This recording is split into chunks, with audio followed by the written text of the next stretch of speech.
beauty products of 2020 that I'm glad I did not buy.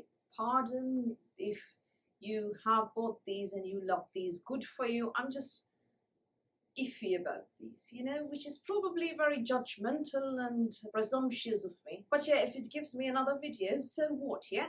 Now, this is in addition to every beauty advent calendar that I did not buy, yeah? I'm glad I skipped all those advent calendars except the couple that I did buy.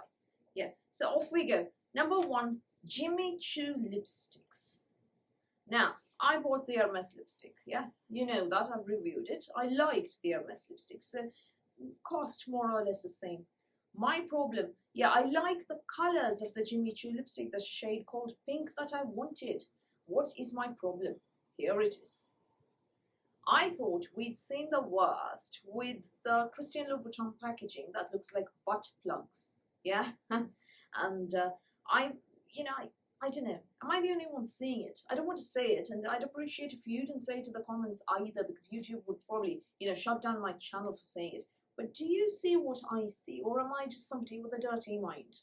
It's worse than a butt plug. Yeah, it's not a butt plug, it's something else. The next one, by Rido eyeshadow palettes. I want one, particularly, there's a shade called Corporate Something, yeah? It's beautiful, yeah, very neutral, nice. The problem, yeah, it is supposed to be ripples of water. Yeah, it's supposed to resemble ripples of water. Do you see it? Or am I the one with a dirty mind here? Yeah, if that reminds you of ripples of water, then I think you have a very, very creative and imaginative mind. And I have a very dirty one. No, let's stop. Next, there's Huda Beauty Naughty Nude palette. The shades are nice, I know, but there's that shade Slippery there, bottom left corner. Yeah, that is a Petri dish. Yeah, it's COVID in a palette. 2020, yeah, special. I give Huda full credit for being different, for experimenting with textures, for making her palettes non-boring, yeah, but this one, it just triggers my trypophobia. And I don't know, I'm shuddering each time I see Slippery. And I have oily lids. The last thing I want is to make them look glossy. They look glossy anyway with oil. Speaking of Huda Beauty, I'm also glad I skipped those haze palettes. I mean, haze, yeah? When you say purple, I feel that it should have been a bit more purple, not purple haze, yeah? What do you mean by haze? You don't want your eyes to end up looking hazy. Yeah, if you want a softer look, you know how to get it. What was the purpose of the haze palettes? I just don't understand them.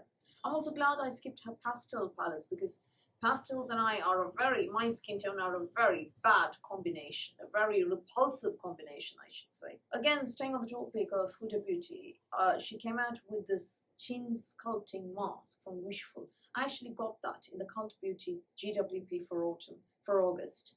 I haven't used it at the time of recording this video, but I'm hoping to do so over the coming weekend, so that I can tell you what it was like in my next roundup video that I'm going to do. So I think this is an absolutely weird product.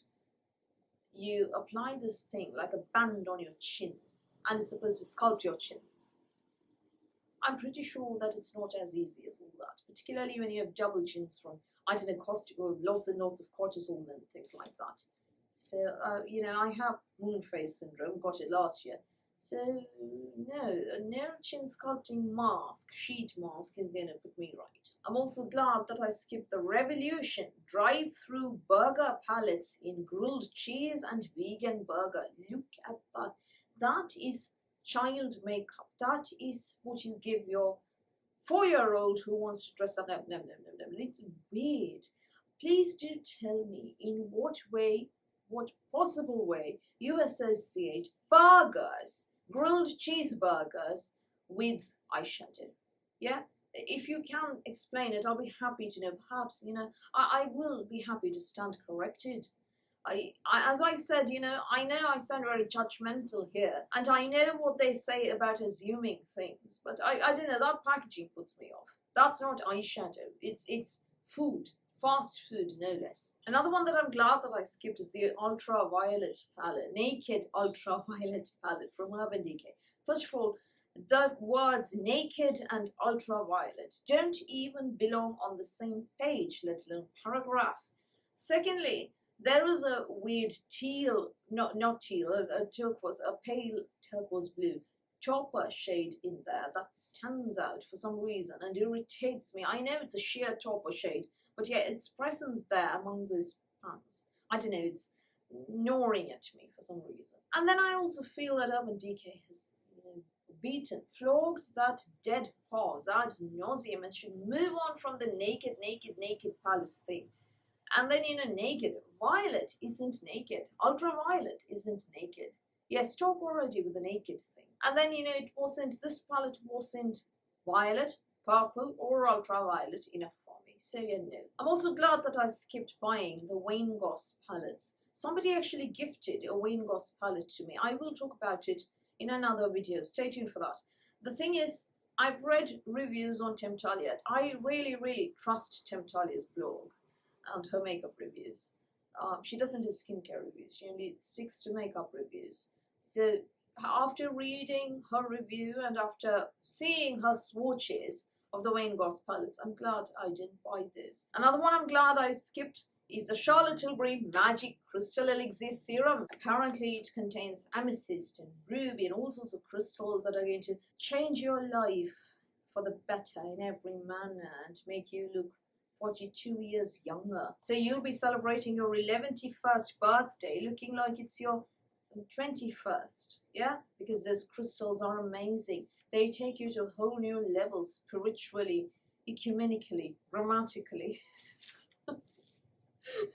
So yeah, I mean, it was the weird claims that threw me. I know it contains some hyaluronic acid and a couple of other good ingredients, but yeah, crystals, they're not proven to do anything. Crystals are snake oil. No, they lost me crystals. I like Charlotte Tilbury, you know it, but the crystals, no. So I also skipped a lot of Too Faced, and having seen their 71 palettes this year, yeah, I'm glad I did. I only bought one eyeshadow palette for this year, Natasha Denona Bronze. I'm glad I bought only one palette, but I did buy a lot of multi-chrome singles and I was gifted a few palettes.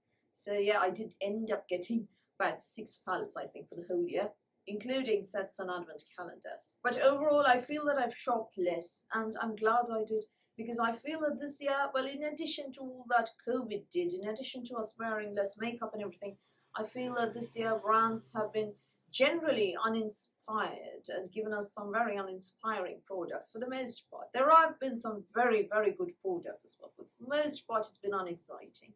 So I'm glad I skipped. Is there anything that you're glad you didn't buy this year? If so, do tell me in the comments below. If you disagree with me, if you bought any of these, it's worked for you, fair enough.